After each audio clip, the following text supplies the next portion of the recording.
Alors, Pierre et quelques disciples étaient en Galilée. Après être ressuscité, Jésus avait promis de les rencontrer là-bas.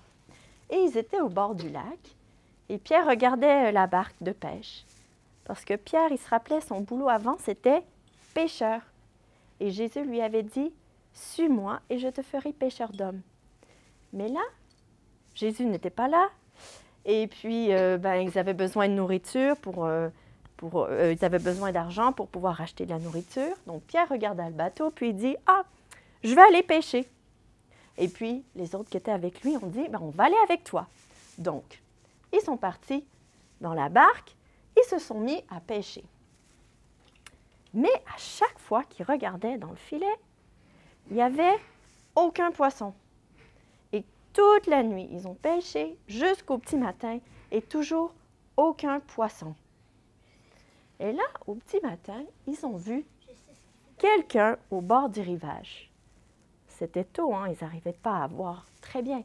Et cette personne leur a dit, « Les amis ou les enfants, est-ce que vous avez de quoi manger? » Ils ont dit non. Et puis il a dit, « Jetez votre filet du côté droit du bateau. » Donc, ils ont obéi. Ils ont jeté le filet de l'autre côté. Et là, tout d'un coup, il y avait plein de poissons. Tellement de poissons qu'ils n'arrivaient même pas à soulever le filet. Et Jean a regardé. Mais qui est la seule personne qui peut faire ce genre de choses, qui avait déjà fait un miracle similaire? Mais c'est Jésus, il dit à Pierre. Et dès que Pierre a entendu ça, que le Seigneur était là, il ne pouvait même pas attendre qu'il revienne en bateau. Il a décidé de sauter dans l'eau et de nager jusqu'au bord. Et sur le bord, il y avait Jésus qui les attendait.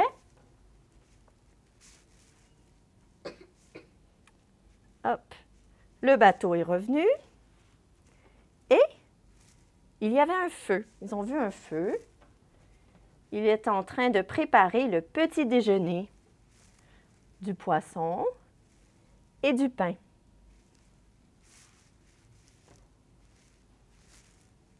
Ça, c'était leur petit déjeuner? Oui, ils mangeaient un petit déjeuner différent de nous.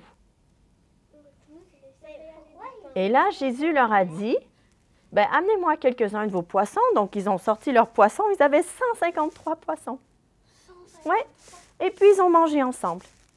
Après le repas, Jésus a dit à Pierre, « Pierre, m'aimes-tu? » Et Pierre lui a dit, « Oui, Seigneur, tu sais que j'ai de l'amour pour toi. » Et Jésus lui dit encore, « Pierre, m'aimes-tu? » Et Jésus lui dit, « Tu sais, Seigneur, que j'ai de l'amour pour toi. » Et là, Jésus lui dit, « Prends soin de mes brebis. » Qu'est-ce que ça veut dire? Est-ce que Jésus était berger? Non, ça veut dire que...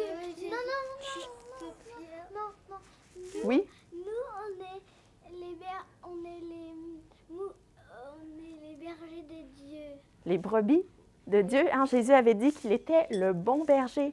Oui. Donc, il confiait la tâche à Pierre de prendre soin des croyants. Ça veut dire de les enseigner, les diriger, les protéger. Hein? Lui confiait une nouvelle tâche. Et là, une troisième fois, Jésus lui dit, « Pierre, m'aimes-tu? » Et là, Pierre était triste parce que ça lui a rappelé quelque chose. Ça lui a rappelé quand il avait renié le Seigneur 3 fois. Il avait dit qu'il ne le connaissait même pas. Alors qu'il pensait qu'il allait être fort, qu'il allait être capable de mourir pour Jésus, il avait été faible. Et puis Pierre a répondu, « Seigneur, tu sais tout, tu sais que j'ai de l'amour pour toi. » Et Jésus l'a pardonné. Hein, ça l'a restauré, sa relation. Ça l'a permis à Pierre de comprendre pourquoi Jésus devrait mourir, qu'il devait mourir aussi pour ses péchés et qu'il était ressuscité, qu'il était vraiment vivant devant lui et qu'il a vaincu la mort et le mal. Et Jésus lui a encore répété cette nouvelle tâche qu'il lui confiait, qui était de nourrir ses brebis. Hein? Il lui donnait quelque chose d'important à faire et il lui disait qu'il voulait qu'il lui consacre sa vie parce que aussi suivre Jésus, aimer Jésus, ça veut aussi dire lui obéir. Et il lui a aussi parlé de comment il allait devoir souffrir pour Jésus. Et Pierre a accepté. Pensez-vous que Pierre va réussir ce nouvel appel que Jésus lui donne, on va voir que rencontrer Jésus et le voir ressuscité va complètement changer la vie de Pierre. Et Jésus va aussi envoyer une aide pour l'aider, le Saint-Esprit. Mais ça sera une autre histoire. Qu'est-ce qui est merveilleux dans cette histoire, c'est qu'on voit que peu importe qu'est-ce qu'on a fait de mal ou peut-être pas fait de bien, Jésus peut nous pardonner.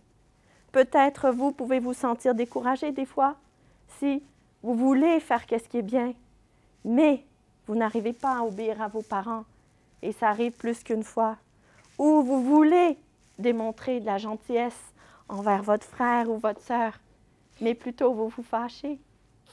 Bien, quand on confesse notre péché, ça veut dire quand on admet qu'est-ce qu'on a fait de mal et on demande à Jésus de nous pardonner, il nous pardonne et on a toujours une place dans son royaume. On prie? Seigneur, on veut te remercier parce que tu as pardonné Pierre, même s'il t'a renié.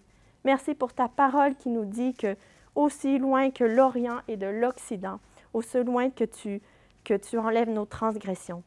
Pardonne-nous, Seigneur, pour nos péchés. Et puis aide-nous, Seigneur, à t'obéir et à te suivre. On prie ces choses au nom de Jésus. Amen.